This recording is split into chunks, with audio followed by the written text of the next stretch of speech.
The following is produced by 5 Star Productions USA, which is solely responsible for its editorial content and is sponsored in part by a grant from Paul Mitchell Salon Hair Care.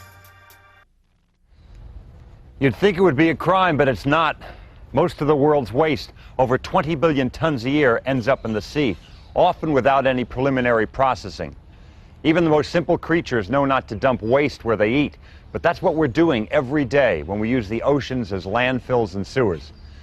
Hello, I'm Ed Begley Jr., and this is today's Environment, coming to you from the Walt Disney World Resort near Orlando, Florida.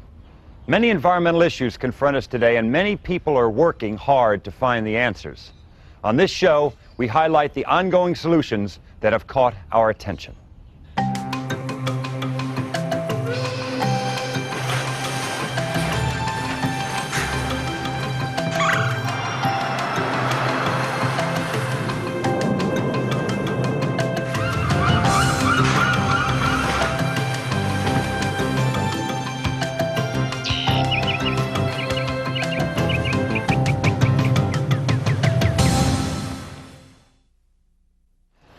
When I say metal recycling, what's the first thing you think of? A container like this. But the people we're about to meet are much more accustomed to recycling containers like this. We're talking big-time recycling now. Take a look. Although the number of aluminum cans that are recycled each year is growing, compared to the total amount of metallic recycling in this country, they only represent the tip of an iceberg. 90% of this recycling is done by the scrap industry. And here's by far what they recycle the most: the American automobile. The average compact car body is the equivalent of 50,000 beverage cans, while a large sedan can be twice that figure. When you take into account the thousands and thousands of cars that are abandoned, destroyed, or sold for parts every year, we'd have to drink an ocean full of beer and soda to match that much metal.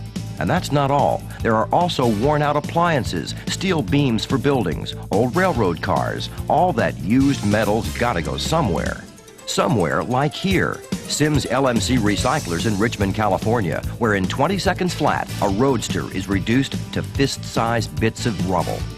Up to 1,100 cars a day can make a final journey through this shredder, after which recyclable ferrous components are separated from both non-ferrous components and non-metallics. Slightly over half of the scrap Sims LMC processes will be shipped overseas, while the rest will end up in furnaces here in the United States. But weep not for this once proud monarch of the highways. Unlike paper and plastics, metal can be used over and over again without its molecular structure being weakened. So this metal may well find itself in an infinite number of conveyances over a limitless number of years. But that long life cycle isn't the only reason why recycling metals makes sense. It takes only 38% of the energy cost to recycle steel than it does to make it from scratch.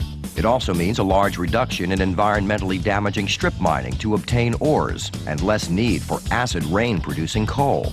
Nor does recycling bulk metals take a bite out of taxpayers' wallets. There are enough lucrative markets worldwide for this multi-billion-dollar industry to hum along just fine without government subsidies. Good intentions and wishful thinking will not make recycling a success. Only those operations that can financially sustain themselves independently will endure for long.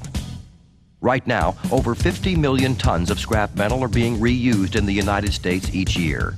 So please, keep on pitching those aluminum cans into the proper receptacles. But when it comes to large-scale recycling, from now on, think of the companies in the metals recycling industry who can take a Lincoln and 20 seconds later, turn it into a lunchbox. America's insatiable demand for paper consumes over 850 million trees per year. Recycling saves trees, energy, and air pollution. Please recycle and buy recycled. And get involved with today's environment today. Sustainable development. It's a practice of making choices today that won't limit others tomorrow. By using recyclable and renewable resources, we can achieve sustainability, and this next segment examines one idea that may help. In the world war to preserve the planet, there's a heroic resistance movement. The enemy? Corrosion. This oxidation that reduces metal to rust can drive a durable product straight into the waste stream. And with it goes all the minerals and energy it took to produce that product. A metal that can resist corrosion can help keep durable products performing decade after decade and reduce the demand for new raw materials and energy. That planet-friendly metal is stainless steel. The unique chemistry of this material gives it rust resistance without surface treatments or coatings that could compromise recycling. Environmentally aware members of the specialty steel industry of North America promote the use of stainless steel because of its long life. And when stainless steel finally outlives its usefulness, it's 100% recyclable. You can often recognize stainless steel from other steel because of its gleaming shine. That's because the metal contains at least 10.5% chromium, which provides the corrosion resistance. When exposed to the air, the chromium reacts with oxygen to form a complex chrome oxide film over the surface that becomes impervious to any more oxygen. In other words, the impenetrable surface layer that forms protects the steel from corrosion or rust. In today's environment, corrosion resistance makes stainless steel a good material for pollution control devices like power plant emission scrubbers and the exhaust systems in motor vehicles. The metal stands up against heat, acids, and water without deteriorating. Data provided by the specialty steel industry shows that the impervious surface layer also gives stainless steel a hygienic characteristic, which is necessary for food preparation and medical equipment. Bacteria and acids simply cannot penetrate it, so the surface can be wiped clean and sterilized easily. Stainless steel has many environmental advantages, such as resistance to corrosion and heat. These qualities work well in pollution control devices designed to keep the air we breathe clean. And its hygienic qualities ensure safer food preparation. Infinite recyclability. That could mean the stainless steel products in use today are in reality storing raw materials for tomorrow. These resources will save energy and raw materials for future generations. So even after we're gone, the planet won't be over the hill. Groundwater. You don't have to pump it out to clean it up. And how to minimize a natural gas pipeline's impact on nature. Next on Today's Environment. Cover your tracks. That's good advice for industries that depend on cables, pipeline, and other devices that can intrude on nature or the beauty of the land. Here's an example. Infrastructure. The basic facilities that help our systems function. Bridges, highways, pipelines, cables, and other physical structures can help our society operate better, but often make our vistas look worse. These man-made intrusions can also upset and permanently alter the balance of nature. In an effort to reduce the impact of modern living upon the environment, some industries are taking elaborate steps to minimize the encroachment of their infrastructure on the land and wildlife. You can't see it, but underneath this breathtaking national forest runs a large natural gas pipeline. There's also one under this wetland and deep under the bottom of the Hudson River. All were recently designed and constructed specifically so that their existence would not intrude unnecessarily upon the natural surroundings. Long-distance pipelines are necessary for the efficient transportation of natural gas. However, many companies, like the members of the Southern Gas Association, are showing that it isn't necessary to permanently blemish the landscape. Early in the design stages, detailed plans must be devised that minimize the impact on the right-of-way during construction and properly restore those areas when finished. Construction and environmental professionals work closely with authorities from the EPA, state and local agencies, in developing their blueprints and in gaining complete project approval from all stakeholders. Natural gas burns cleaner than other fossil fuels. It already provides 17% of the world's and 24% of America's energy demand. In a sustainable world, natural gas can help generate cleaner electricity than coal or oil, and even replace gasoline and diesel fuel as a cleaner alternative in internal combustion engines.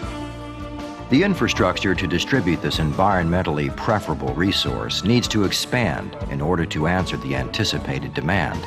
Since natural gas is environmentally preferable, it makes sense that our operations are also environmentally friendly. We try to make sure that our pipeline systems are invisible, and we strive to make sure that we have no significant impact on the land that we must use. The route from the pumping station to end user may cross wetlands, rivers, and forests. But if proper planning and cooperation can install the infrastructure with minimum intrusions, then it might provide people and the planet with maximum benefits. Take a look at glass. It's nearly indestructible. We can recycle it again and again.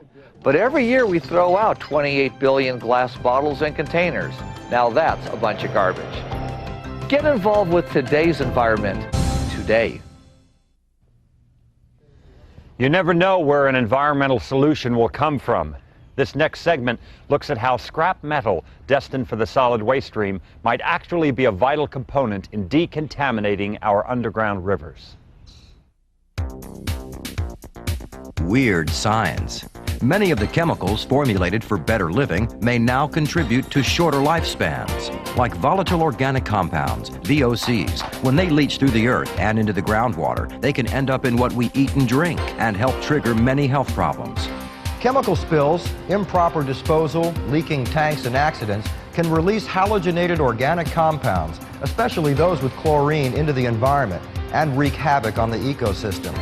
Now, often soil remediation or excavations to eliminate the pollutants simply aren't feasible, which leaves the groundwater below a virtual sitting duck. But now a new technology can destroy the contaminants in the groundwater without pumping one drop out of the ground. These workers are installing a permeable wall developed by Environmental Technologies through the Waterloo Center for Groundwater Research and Ontario Environmental Technologies Program. Iron granules, reclaimed scrap from metal shops, will fill the center of the wall. The partition intersects the groundwater downstream from the contamination source. As the water flows through the iron, the chemical reaction changes the contaminants into harmless compounds. Further downstream, very little evidence of the pollutants can be detected. The iron works as a reactant that degrades the organic compounds. Contact with the metal triggers a reaction or chemical exchange. That exchange actually alters the composition of the contaminants, which in effect destroys the pollutants by creating new harmless compounds. Most technologies for cleaning up groundwater require that you pump the water out of the ground and then it's treated by some method at the ground surface. So what's remarkable about the technology is that it treats the contaminants and destroys them in the subsurface, and therefore it conserves water, uses less energy, and materials should last for a long period of time, so it reduces the operating and maintenance costs of the cleanup. In the above-ground system, the water gets channeled through a cylinder designed by Environmental Technologies. The same iron granules will fill this filter and create the same chemical reactions as the underground wall. This environmental remediation process serves a dual purpose because it not only decontaminates fouled groundwater, it uses the iron scrap and waste from mills and metal shops. These iron grindings, refugees from the solid waste stream, become heroes that might save our drinking water. In the Iron Age, Homo sapiens discovered a new material for making better tools. Now that ancient metal combined with some innovative technology may become the tool to help usher in a new age of environmental repair. In a moment, here on Today's Environment, making fabrics while encouraging environmental excellence, and a product package you'll want to use over and over. You may have heard the expression, clothes make the man. But what do clothes do to the planet? Each year we spend around $62 billion on textiles. This next idea examines how to produce material without damaging the fabric of the earth. Hanging by a thread. Some people trust their lives to modern fabrics. Others stake their reputations on them. And then there are those who merely enjoy their comforts. But no matter what category you fall into, textiles touch all of our lives. And some of the manufacturers of those fabrics are taking a stand for our planet. This tag identifies the maker of this fabric as one of a select number of textile producers who qualified for the American Textile Manufacturers Institute's E3 program. E3 stands for Encouraging Environmental Excellence. The textile manufacturers that qualified for the program have agreed to follow a 10-point plan to reduce or eliminate the amount of environmentally sensitive materials and processes in their facilities. Each manufacturer commits to a written policy specifying their vision, goals, and plans to ensure that their manufacturing processes foster the preservation of the planet. Water and energy conservation and waste minimization are major objectives of the E3 program. Employee education and individual empowerment give workers the knowledge and support to be active participants in this environmental program. The plan requires an annual environmental audit at each plant location and an outreach program to increase community awareness of environmental improvements in the textile facilities as well as the community at large. Many facilities recapture and recover used dyes to conserve water and cut treatment costs. Some manufacturers are also using water and vegetable-based dyes to further reduce ecological concerns. Many textile companies handle wastewater at their own treatment facilities and recapture the minerals and nutrients in the facility's wastewater to produce fertilizer for local farms. Denim manufacturers are teaming up with paper companies to recycle their scrap into stationery, business cards, and even pencils. Office paper, magazines, newsprint, and cardboard can be recycled into tubes and cones for yarn or cloth. Officials at the American Textile Manufacturers Institute point to the textile industry's long history of environmental leadership.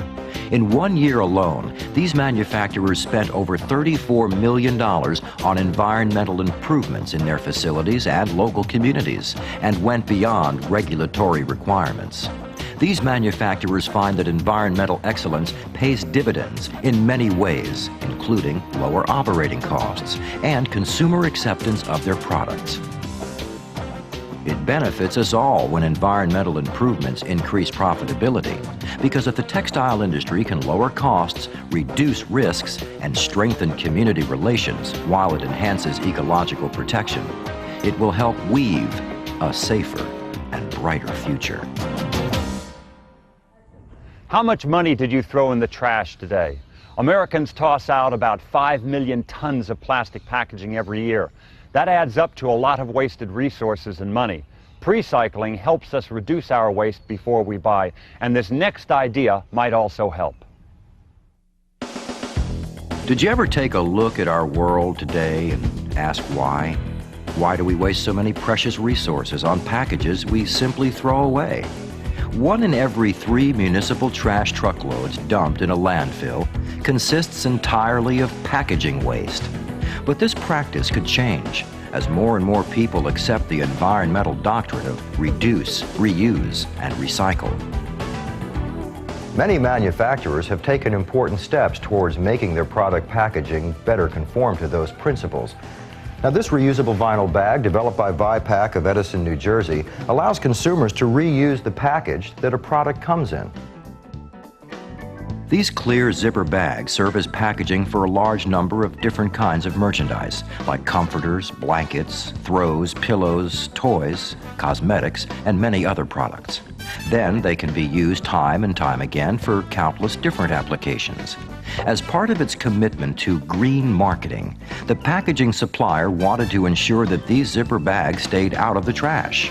They included a return form with every pouch and offered a $1 refund to any consumer who sent one back.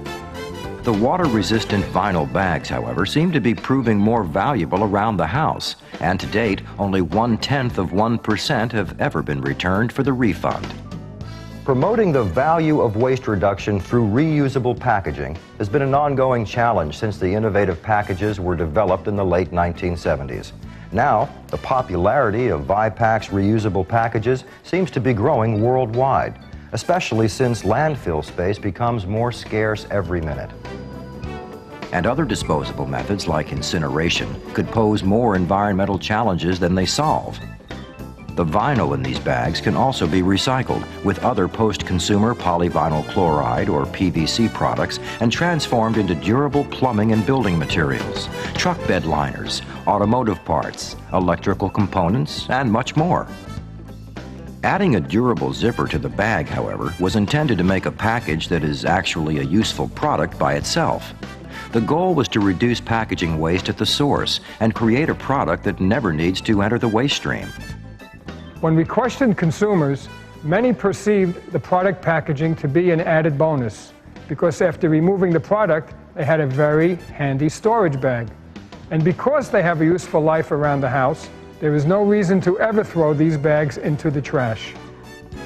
We need innovative packaging concepts to help relieve the solid waste bottleneck burying our cities in trash. And designing a package that can be reused may just help us keep our planet from becoming all used up. You may think I'm holding harmless plastic, but to sea creatures, these are deadly weapons. About 2 million birds and 100,000 marine animals die each year from ingesting or simply getting tangled up in this stuff. If you see plastic on the ground, please pick it up. You could be saving an endangered life. Today's show at the Walt Disney World Resort featured many people who are trying to improve our world. And I hope their stories inspire you to get involved too. Join us next time as we explore more environmental solutions on today's environment. Epcot 95 is located at the Walt Disney World Resort near Orlando, Florida. Accommodations provided by the Buena Vista Palace, Walt Disney World Village.